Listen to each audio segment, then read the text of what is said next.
All right, we just got done with Wrestle Kingdom Night 1. Let's go to Wrestle Kingdom Night 2, which we ended up getting 3 pre-show matches here.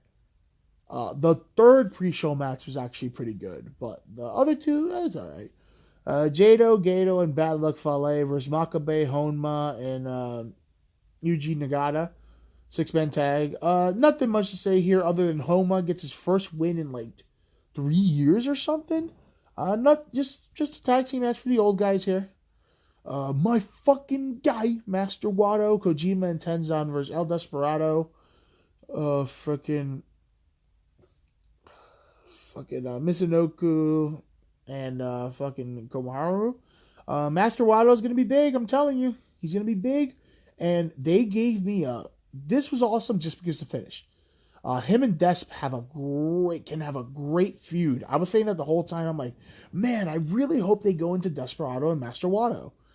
Machine gun chops to everybody. Kojima is strangely so fucking good for a guy who's almost 60 years old. His match with Moxley in the pay-per-view was awesome. Wato with a nasty version of the Mitsunoku driver. Wato misses a spiral tap, which is so dope he uses that. I've been saying some more people need to steal that. Desperado with a nasty spear. Wato with a sunset flip into this fucking submission and taps out El Desperado clean. I fucking popped. I was like, let's fucking go, yo. Master Wato is the shit.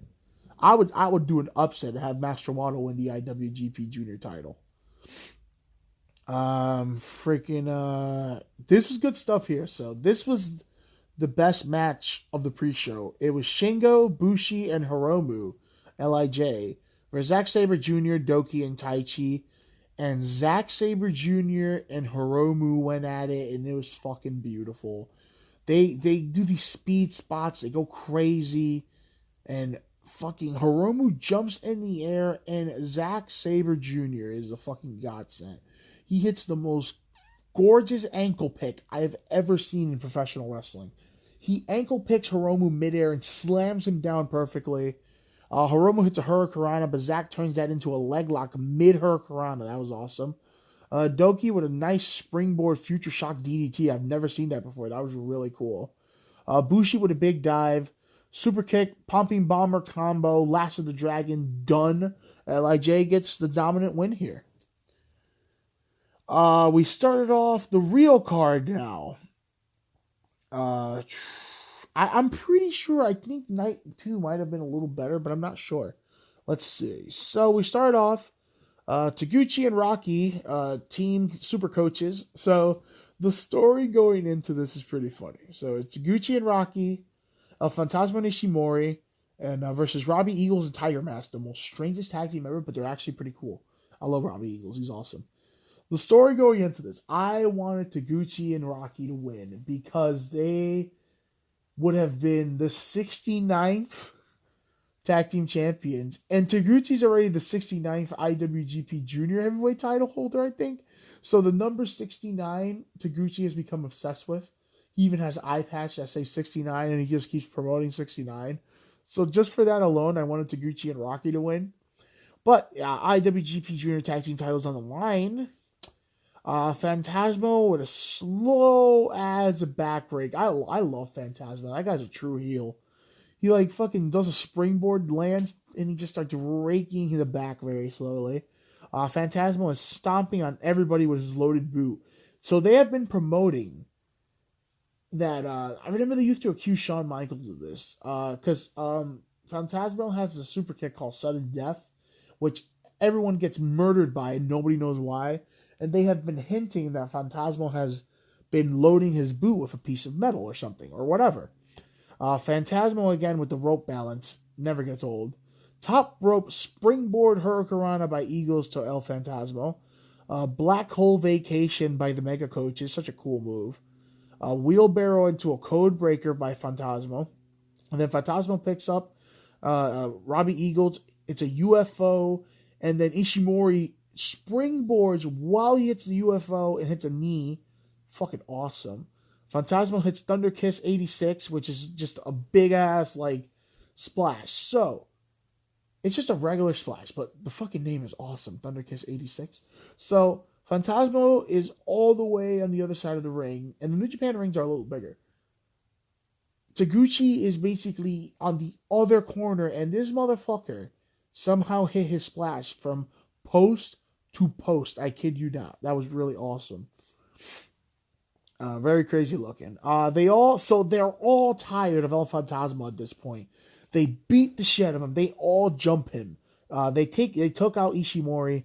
They take off his boot, and what do they find? A piece of metal. So yes, folks, for the last 2 years, fucking Phantasmo has been loading his boot. The ref eliminates them from the match. It now becomes a tag team match. I thought this was awesome. And it was a nice build-up for 2 years. They've been building up that he's been loading his shoe. Turbo backpack by Robbie Eagles for a near fall. Such a cool move.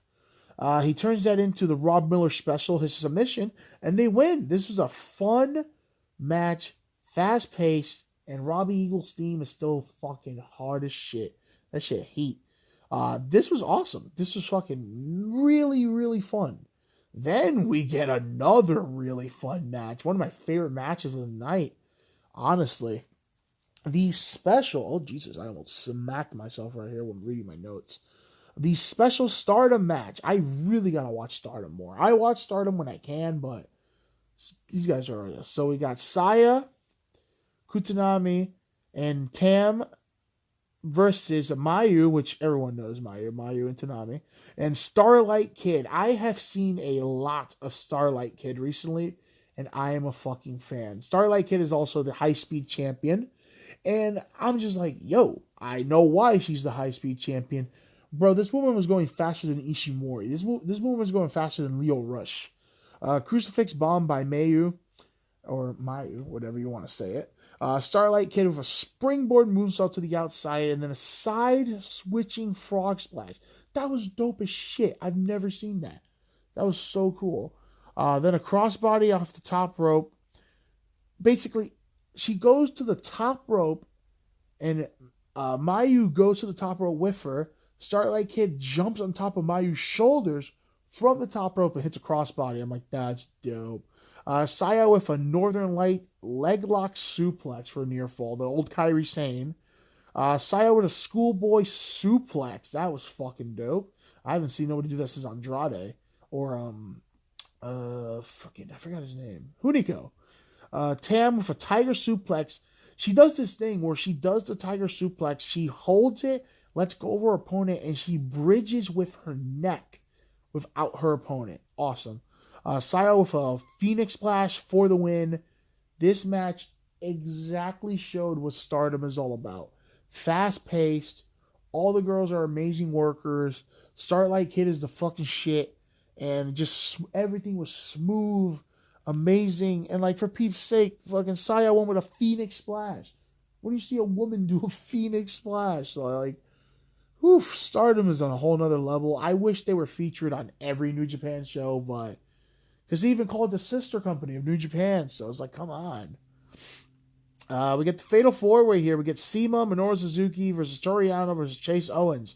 King of Pro Wrestling 2022. The winner of the gimmick matches.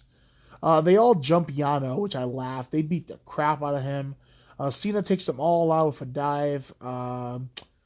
Chase with a Shining Wizard for a near fall.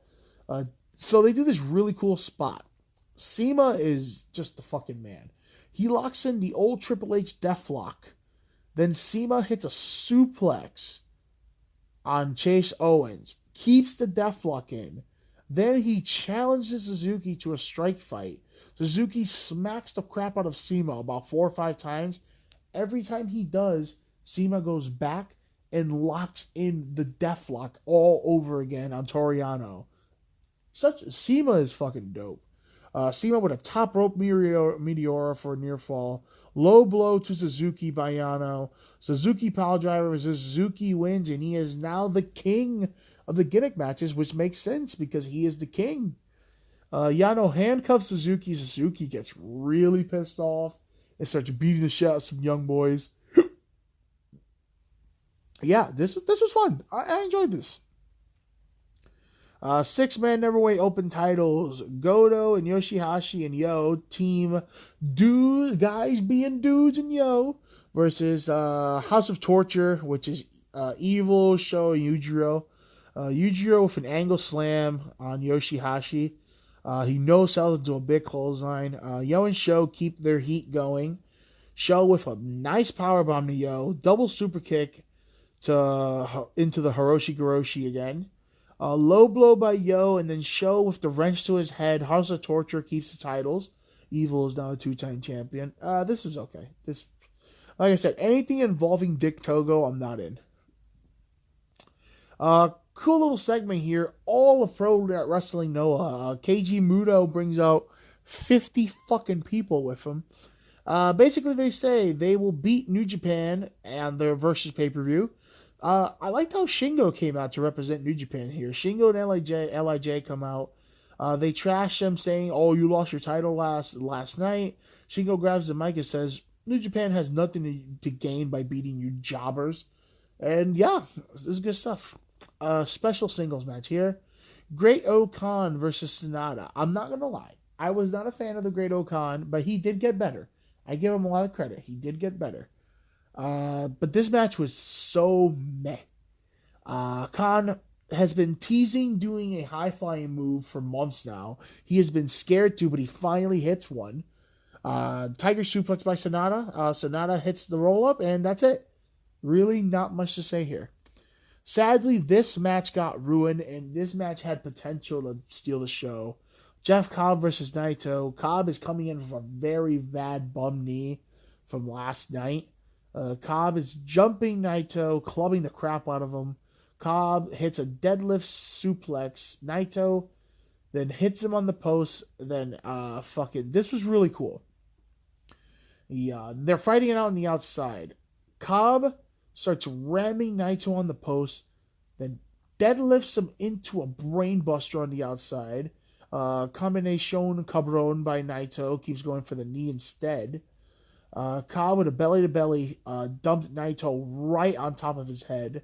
Naito ends up coming back with a satellite DDT for a near fall. Cobb's nose is busted wide open. This guy's got bad luck. Top rope powerbomb to Naito for a near fall. Cobb legit tells Naito... He basically picks up Naito and he basically says, "I'm going to rip your fucking head off, bitch." And what does he do? Knocks his ass out with a clothesline. Cobb is trying to hit, I think, a version of the Tour of the Islands. Naito reverses that into Destino and gets the clean win. Cobb should have won, but I understand why he didn't. Because Cobb is, like, his knee is bummed. But this match was okay. It could have been a lot better. All right, the second best match of the night. This match was awesome. Hiroshi Tanahashi versus Kenta for the IWGP US title, a title I recently just bought. So this is Hiroshi Tanahashi's first no DQ match. Kenta has the advantage here because he's done a bunch of no DQ with Moxley. They both get kendo sticks and start fighting it out. I really like the story about this, how Tana doesn't like to use weapons. Tana takes control right away. Kenta's get his old briefcase, the one he used to cash in for the IWGP US title. Trash can, pizza pans. We got a ball to Tanahashi's head.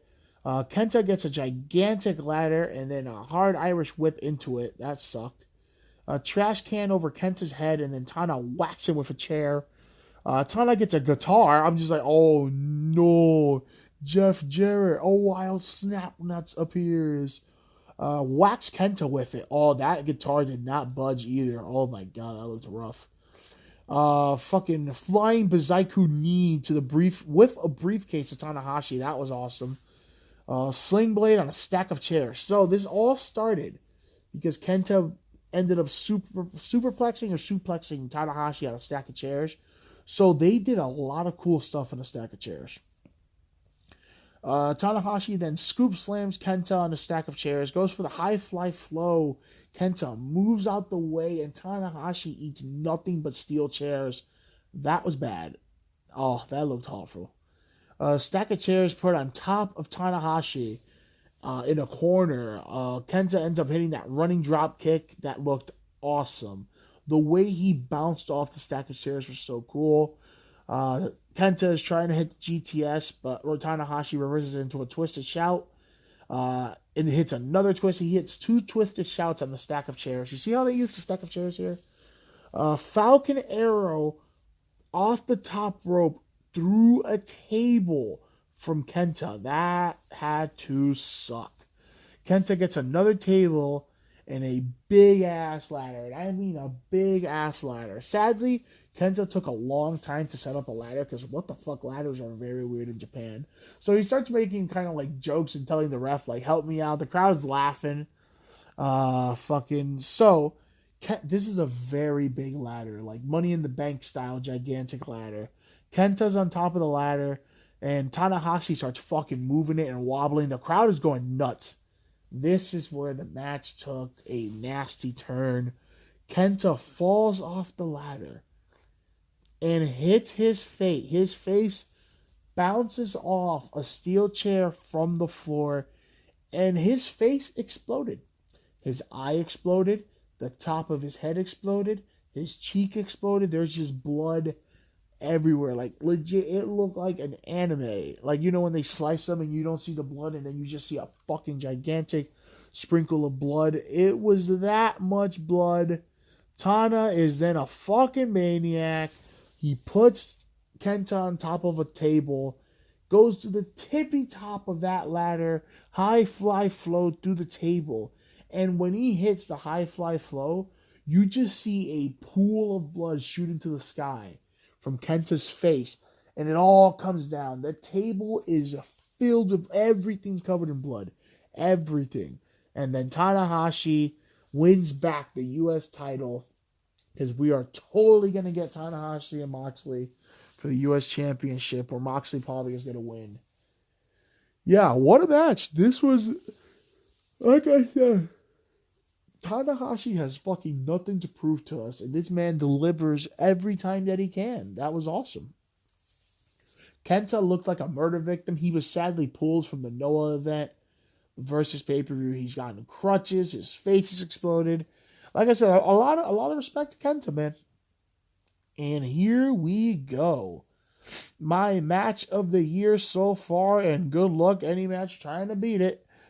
Will Ospreay versus Okada for the IWGP World Heavyweight Championship. I loved Ospreay. He got a big entrance. Him and his 100 titles. Good to see Will Ospreay getting a Wrestle Kingdom main event, like an actual main event. So that was awesome. Will is whooping Okada's ass with some chops. Will says the whole company is full of shit. Says he's the real world champion.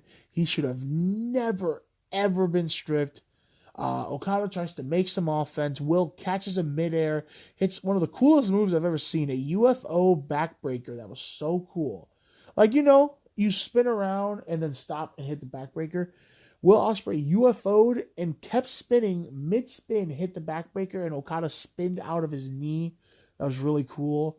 Okada goes for his big dive on the outside that he only hits at Wrestle Kingdoms. Will super kicks him in midair. Ospreay then climbs this gigantic structure, hits a moonsault from like 15 feet in the air to Okada. This guy's incredible, man. Flying forearm to the back of the head, and then a Liger bomb by Ospreay for a near fall. Ospreay goes for the Sasuke special. Okada catches him mid Sasuke special and hits a tombstone on the outside. That was really cool. Okada goes for the drop kick. Will catches him in mid... I don't even know how to say this. He drop kicks him. Will catches him in midair with a Liger bomb. He does a spin. Like, this guy's a fucking video game, bro. Draping shooting star press, and then another shooting star press. Okada kicks out. Ox cutter. Okada kicks out. Ospreay's had enough. Hits Chelsea's grin. Ospreay gets revenge and hits his own tombstone after that. And then Okada fights out of nowhere and hits Stormbreaker. He hits Ospreay's kill move. And then he kicks out. Okada finally, mid-stretch, hits the big drop kick. Rainmaker. But nope. As soon as he goes for the Rainmaker, one-man Spanish Fly by Ospreay. Keeps wrist control. Hits his own Rainmaker. then hits another Rainmaker, smacks him in the face, and hits a super springboard ox cutter. He does the best moonsault ever spring. He bounces off one turnbuckle, other turnbuckle, third turnbuckle, hits the ox cutter, and Okada fucking kicks out. Crazy. They fight it out. Okada finally hits a spiral tombstone, spinning Rainmaker into the big Rainmaker, and Ospreay kicked out. Not a lot of people kick out of the death combo. When he hits spiral tombstone, the spinning Rainmaker, and then the regular Rainmaker, crazy. Ospreay with another Rainmaker of his own. Jesus, Okada is eating Ospreay with strikes. He starts beating the shit out of him. Rainmaker by Okada into one more Rainmaker. Ospreay then pops Okada into the air with a big pop-up Chelsea's grin. Hits the hidden blade, and Okada is the first person to kick out of the hidden blade. After 4 years, he's the first person to kick out of the hidden blade. Hook kick. Ospreay then hits the V-trigger, which always gets a big pop. Another V-trigger. Ospreay goes to hit the ropes. Big scoop Mitsunoku driver. One last big Rainmaker, and Okada wins. 5-star match. I put this up with the Kenny Omega Okada matches. This match was awesome. The best match Okada and Ospreay I've ever had. Big celebration. Ospreay dips out, and Naito comes out. We're getting Naito and Okada right away. Naito says he respects him, but he wants a title match. And like I said, it's good to see Naito in the main event scene. And that is Wrestle Kingdom 16 2022. I definitely think Night 2 is better. The pre-show matches, the Master Wato getting the clean win was a big moment for me. Seeing Zack Sabre Jr. and Hiromu going at it was awesome. The IWGP Junior Tag Team match was a whole lot of fun. The Stardom match was freaking incredibly fast-paced. So good. The 4-way was okay, but seeing Sema in there and Suzuki getting a big win at Wrestle Kingdom was cool. The 6-man never open weight title match is the only match I didn't care about. The Noah stuff was cool. Great Okada Sonata was probably the worst match on the show. Jeff Cobb and Naito could have been so much better, but Cobb was going in there legitimately injured. He can barely hit the rope. A lot of credit, though. Hiroshi, Tanahashi, and Kenta was fucking awesome. It was one of the best hardcore matches I think New Japan's ever done. And the main event was a 5-star classic. 5 stars. And I don't get those out often. But that's it for me. I'll catch you guys next time. Whale Talks Wrestling, where all podcasts can be heard. I'm glad to get to talk some New Japan. I might review the Noah versus New Japan show. I'm not sure yet. Or New Beginnings. I don't know if they're doing New Beginnings. Usually New Beginnings has a little big surprise every year. But yeah, like, subscribe, follow the pod, follow me at UUSK92 on all the social medias. And yeah, go watch some wrestling.